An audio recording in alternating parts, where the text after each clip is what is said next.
In the name of our loving and ever-present God. Amen.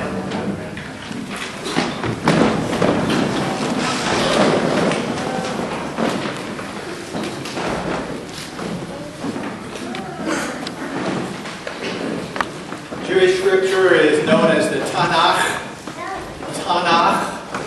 which is an abbreviation for the three major separations of or groups of writings in the book, the Jewish books, the Jewish Bible. The first is the Torah, the second is the Nevi'im, and the third is the Ketuvim. Nevi'im are the Torah are the laws. Then you have the prophets, and then you have the writings. And Ruth comes from the writings. It was written sometime, we think, after the exile, after the return from exile. And there is influence in this particular book of the priestly writers who mention genealogy. They are already starting in this story, putting together the genealogy which Matthew takes up in Matthew's Gospel later on.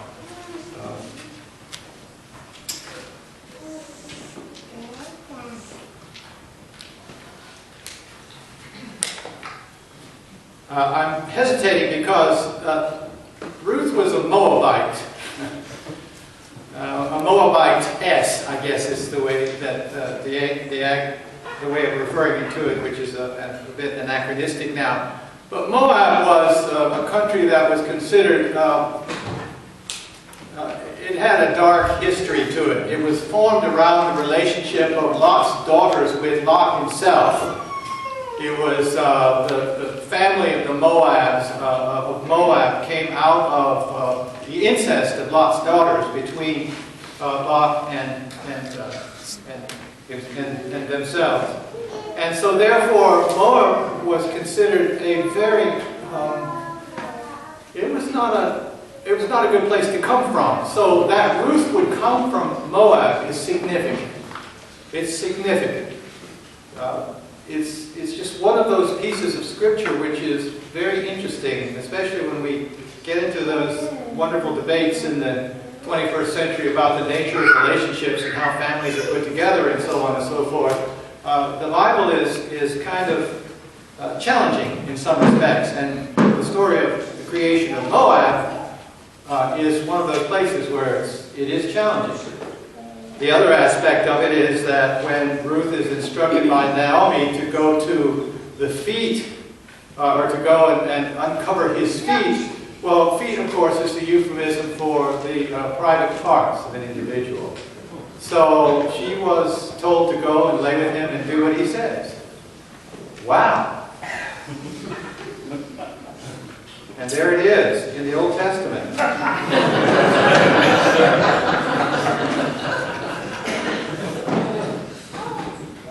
So, there's part of it. And I get to stand up here and tell you this. How's it going for you, Jim? Okay, then.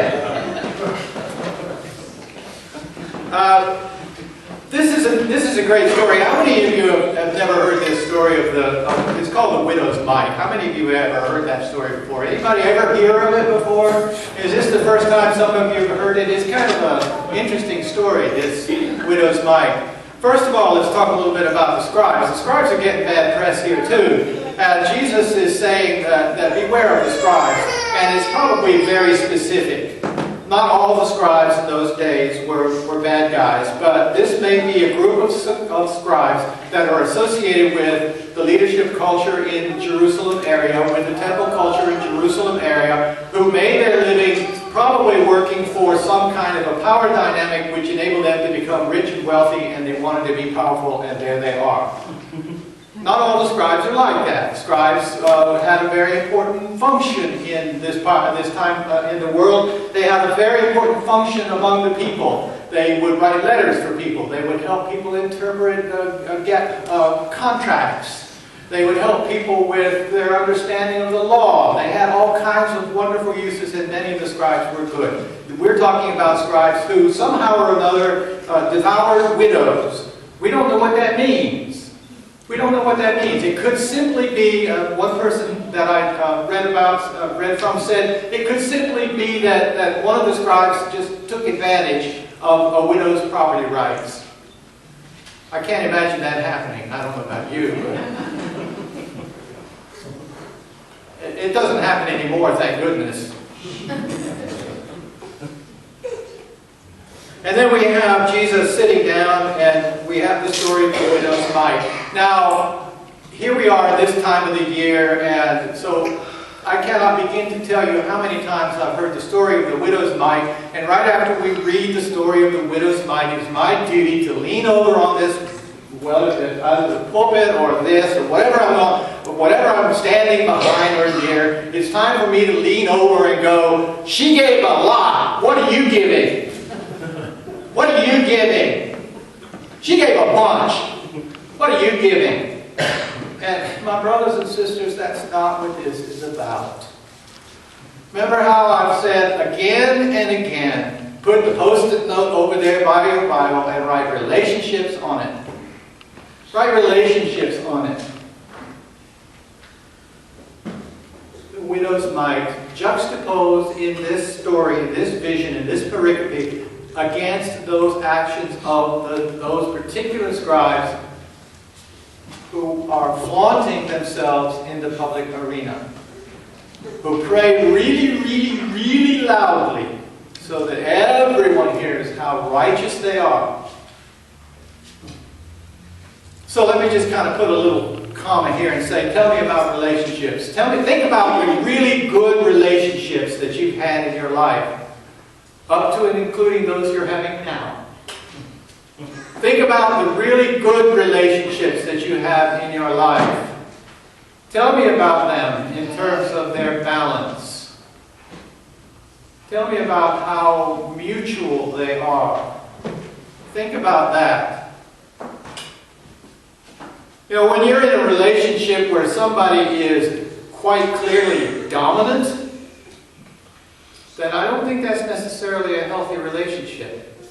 And I'm qualifying that because relationships all have their own unique character. I will say, generally speaking, if you've got someone in the relationship who is much more powerful than the other, then that relationship is not going to be a healthy one, generally speaking. Did you all hear me say, generally speaking? Mutuality, the willingness to give and to take, the understanding of the value of each in the relationship. And there's another word in good and healthy relationships that if you are blessed with one, I believe that we are blessed with that. The other word that comes out of it is commitment, isn't it? Good relationships, healthy relationships are about commitment and about mutuality of commitment. I say in wedding ceremonies, I'm not giving flowers to my beloved because I have to. I'm giving flowers to my beloved because I want to be able to say to my beloved that I love you and that I'm committed to you. And that commitment goes even further than that. The commitment goes to, I will stand by your bedside, my beloved, and I will walk with you to the end of your life, and I will be with you, God willing, if I can, when you close your eyes on your journey into the embrace of God. That's commitment. It's valuing the other. It's the recognizing of just how important the other is in your life. Commitment.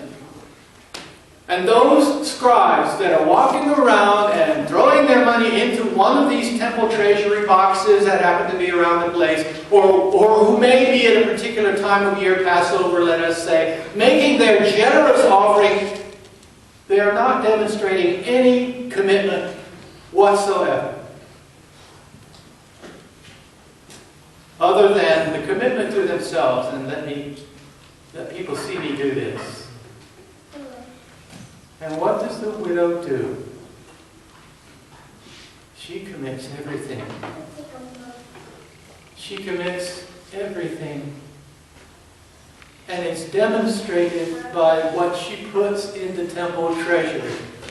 It demonstrates her commitment. It demonstrates her faith. It demonstrates to us and to Jesus and to those persons who are standing around Jesus observing this, it demonstrates to them that this person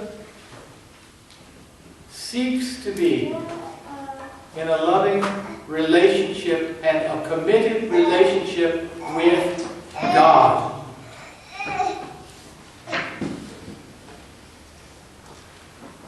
Committed relationship. We use that language a lot. Committed relationships. And it's not defined necessarily by the legal language of the state of Michigan. It's defined by the commitment of the heart. It's defined by the willingness of the one to be with the other and to understand the nature of the other and to appreciate the other. That's what this is about. This woman is not telling us how much we're supposed to pledge. She's describing to us the faith and the relationship aspects that we should aspire to. On many days we can be successful, on other days we're not so much so. Commitment. So here's a demonstration of commitment. And sitting across from this woman is the other side of that commitment. Sitting across from this woman is Jesus Christ, who is in Jerusalem for one important action or set of actions. Jesus is in Jerusalem to demonstrate the commitment of God to us.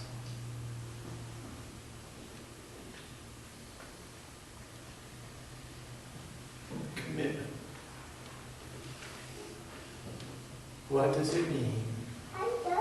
And how does it feel? How does it feel? And what does it mean? She's given everything she has to this relationship, and God is giving everything God has to the relationship. And this, my brothers and sisters, we are called to examine. And this, my brothers and sisters, we are called toward, to the best of our abilities.